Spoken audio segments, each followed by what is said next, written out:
Hello, this is Steve Miller.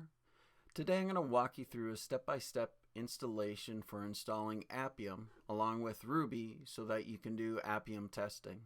I've done multiple different variations of installations, and this is the one that I found to be the easiest and the quickest way to get set up. A quick info on my machine right now is I have Yosemite with 10.10.3, and this is a clean machine, so I'm actually starting from scratch on this one, so you can see all the steps that need to be taken. And this is a Mac Mini server from mid-2011. You can use any type of Mac, but that's what I have. So the first piece that we're going to do, and I have all the steps also notated on my blog, Dented Ghost, at blogspot.com.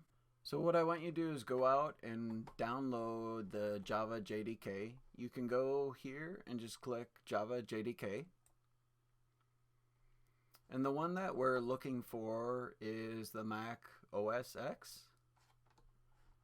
Just click Accept License and then download it. We'll let that download and then I'll come back in a second. Okay, so that is now completed. I'll go ahead and open it up and then we'll walk through the installation. Just double click on the icon.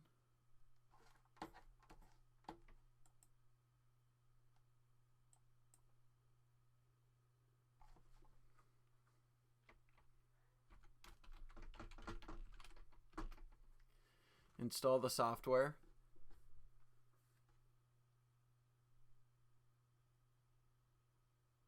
This doesn't take too long.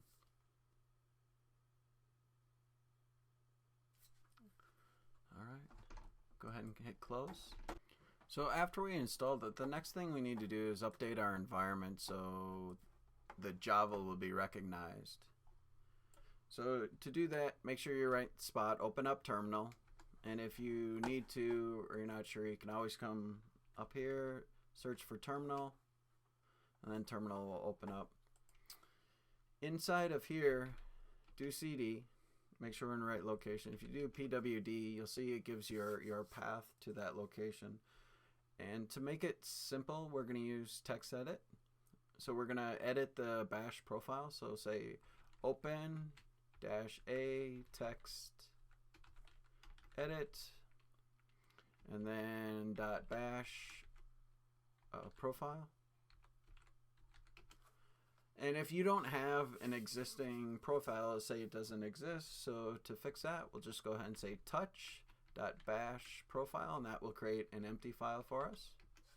And then you can use the up arrow keys to go back to an existing command, and we'll go ahead and edit our bash profile. And in our bash profile, all we want to do is add this command. And now there's a little notation. If you have 10.5 or later, this is the best way of doing it. Please refer to the website if you have something older than that. So we'll just paste that in there. Go File, Save, and Close. And then inside of terminal, we can say source.bash profile. And what that will do is that'll make sure that we're using the most current version of our bash profile. Another way to do that is just to go actually to close terminal. So now when you go File, New, Window, then from here go ahead and say Java-version, and you will see that it now shows we have the correct version installed for our Java.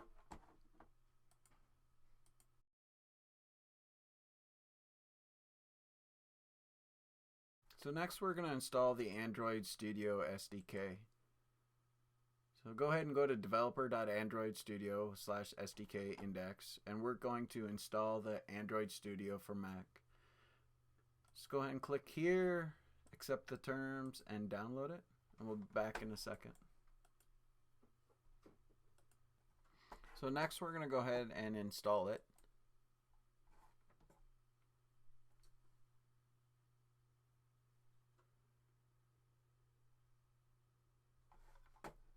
Just again, simply drag this over. Depending on your machine, this can take a little while.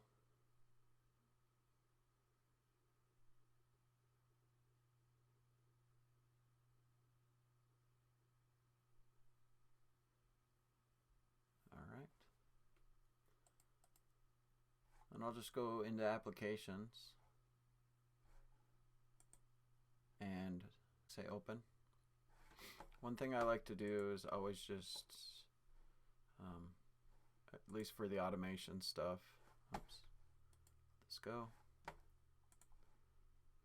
Keep it in the dock so when I come back to it, it's easily accessible, but that's your preference. And this is new, so we just say okay.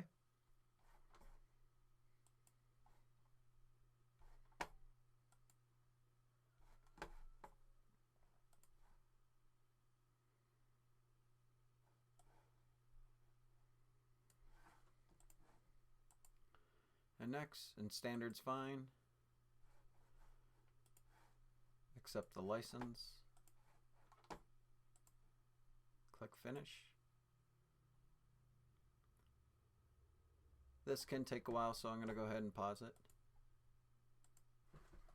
So you'll get prompted for the ham or HaxM installation. Go ahead and install that.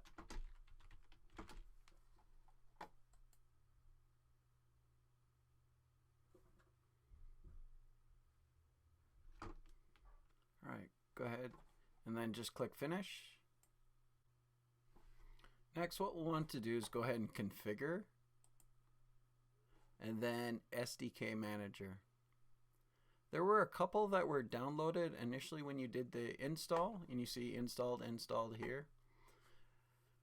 One thing that I like to do is I actually like, and this takes a long time, I like to go ahead and select everything based on size or some other limitations, or if you're never going to, that's fine.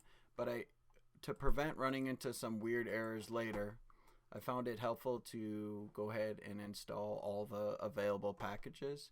Now this does take a long time, so this may be something you want to do as an overnight process, depending on the speed. You'll have to go ahead and accept the license for each one of these areas.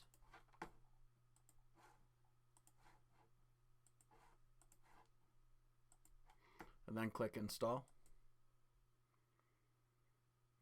And this can take a long time, so I'm going to go ahead and pause it here and then come back.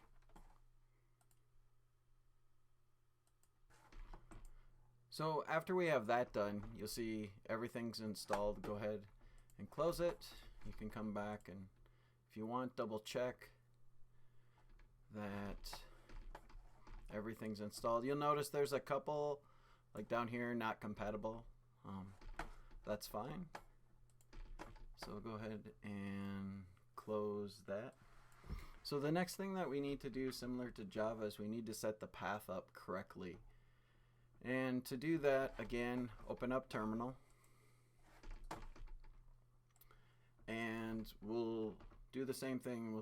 We'll open up the bash file. So open -a text edit .bash_profile.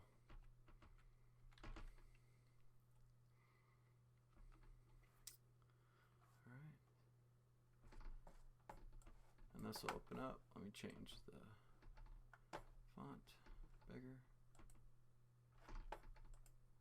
Font bigger. There we go. So after we have the export Java, we're going to go ahead and insert what I have here. I'll go ahead and I'll copy all of this. I'll come over here and paste it. All right. Remove the spaces.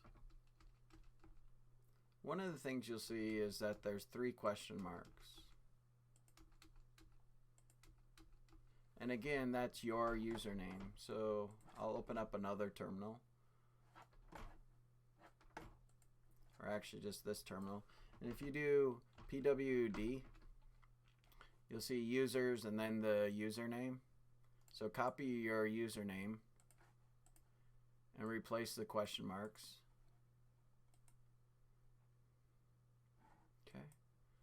Then go ahead and save it. And again, like last time, you have 2 different things that you can do. You can say source.bash profile.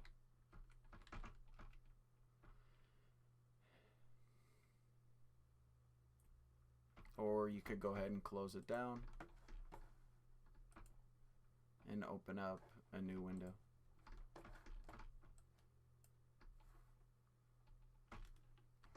And then to test it, just go ahead and say echo $Android_home, and you'll see the path is there. So we have that set up.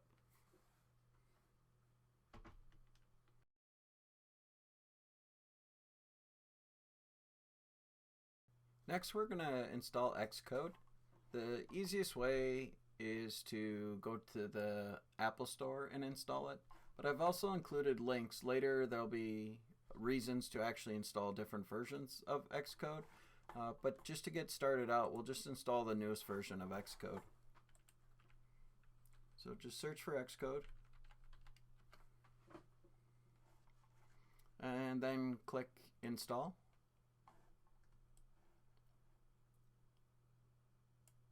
And this too takes a long time, so I'm going to go ahead and pause it and then we'll come back once it's done.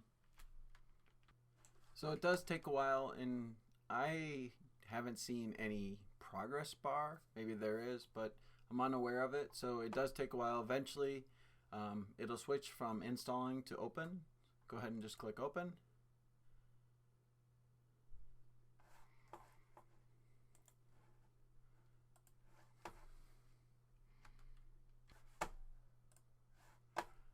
Agreed to the license.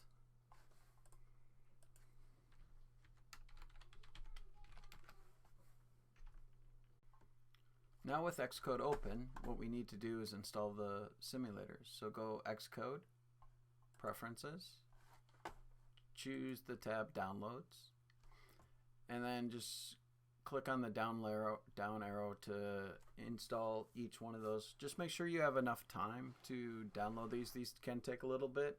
And then one time when I was installing, I actually ran into a problem where the internet connection broke halfway through and I was unable to reinstall it, and it only partially installed. So just be cautious.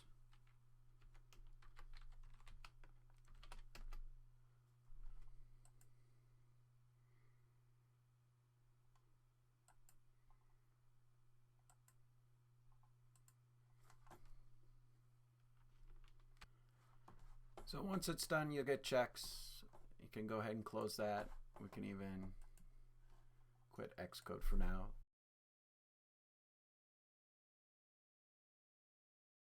The next step that we're going to do is go ahead and actually install the Appium.dmg.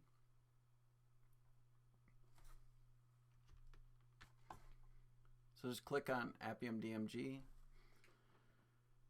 And this is always changing, but the most recent version out is 1.37. I had a couple issues with it, so I'm sticking with 1.36 until I see another stable build. So just go ahead and click and download that. Now that it's downloaded, go ahead and install it.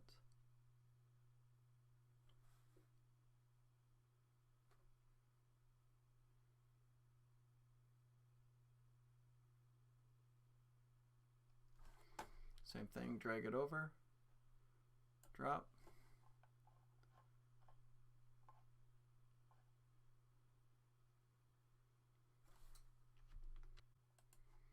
Then go ahead and open it up.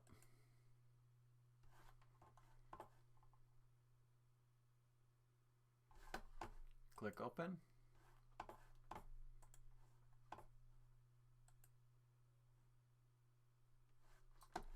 Go ahead and close these down.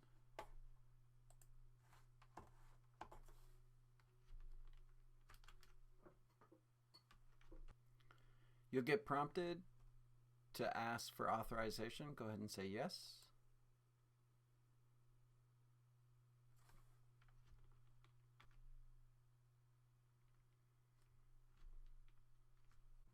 You get prompted for DevTools.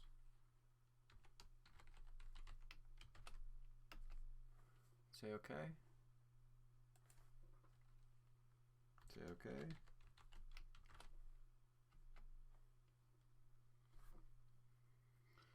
And say no to this. One of the things we can do here is we can click and uncheck for updates so we don't have that constantly coming up. The next thing that we want to do is actually use the doctor tool to double check and then also be prompted for development tools. So this is going to prompt, do we want to fix it? Go ahead and say yes. And with Xcode select, that's going to require that you install the command line dev tools. So go ahead and say yes to install. Agree.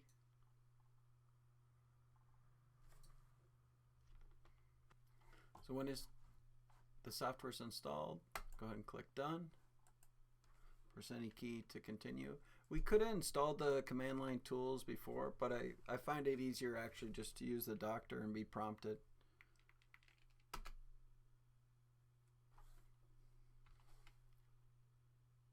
Say yes. And what we'll do is we'll close this and we'll run it again one more time. So now we have successfully passed all the tests for iOS and Android.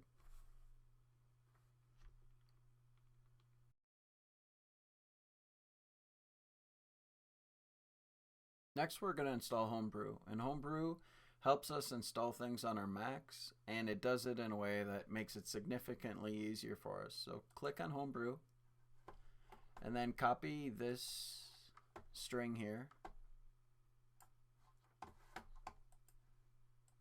and open up a terminal, and then paste that into there, and hit enter. Hit return.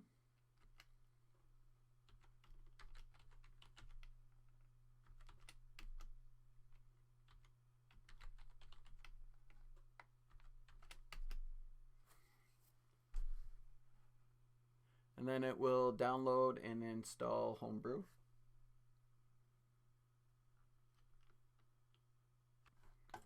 So next what we want to do is go brew doctor.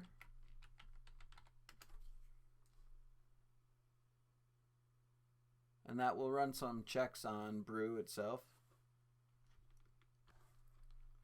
And then do brew update.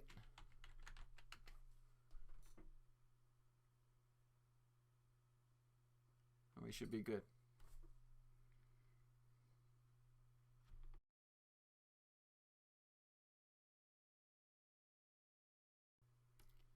Now we're going to utilize Brew to help us install ideviceinstaller, which is needed for installing applications later when we're doing our automation for iOS.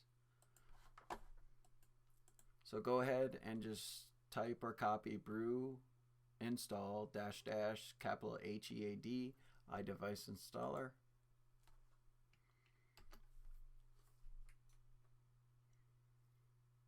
And it'll download it and install it to your system. Alright, you'll notice that it installed a lot more than ideviceinstaller, and that's the nice thing about Brew is it'll go out and grab all the dependencies needed to properly install it on your system.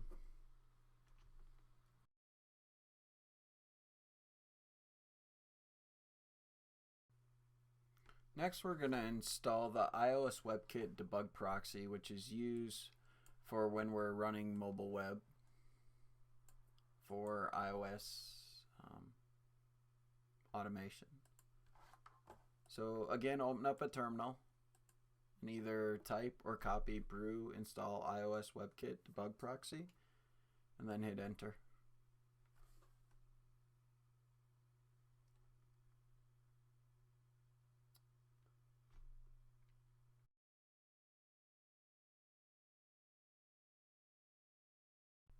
Now we're going to install Ruby. Brew install RBENV. And the RBENV allows us to actually install multiple different versions of Ruby. One of the reasons I use the RBENV is I've noticed like sometimes in the corporate world, if your permissions are really locked down, that this actually helps prevent some issues that I ran into with RVM. It's your choice. There's different ways of installing them, but this is the way I found that works the best.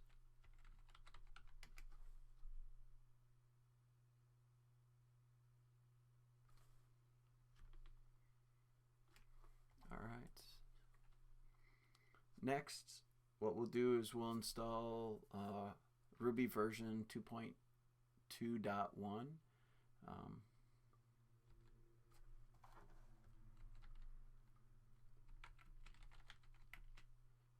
It currently is the latest stable version.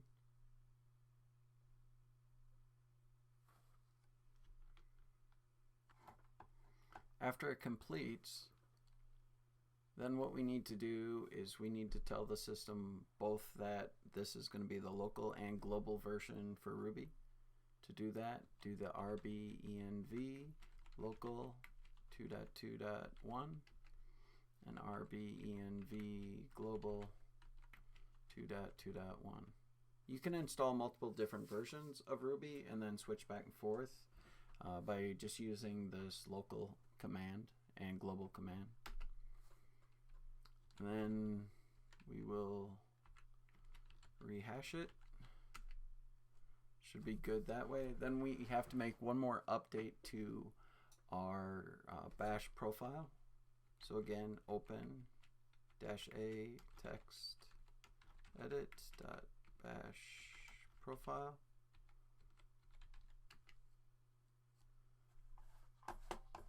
Just make this a little easier to see.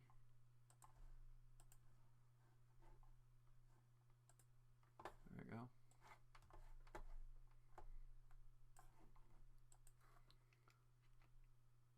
So at the end of this, what we're going to do is we're going to copy this.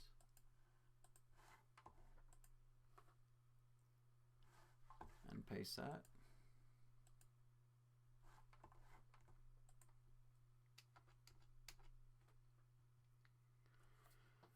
Okay. And then go ahead and save it. Again, here we can say source.bash profile, or simply just close it and open up a new terminal. And now we should be able to say Ruby -version, and we should see the 2.2.1 that we just installed.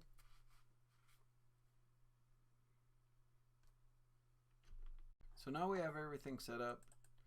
Go ahead and open up Appium and just show you, you can click launch and you should see a status 200.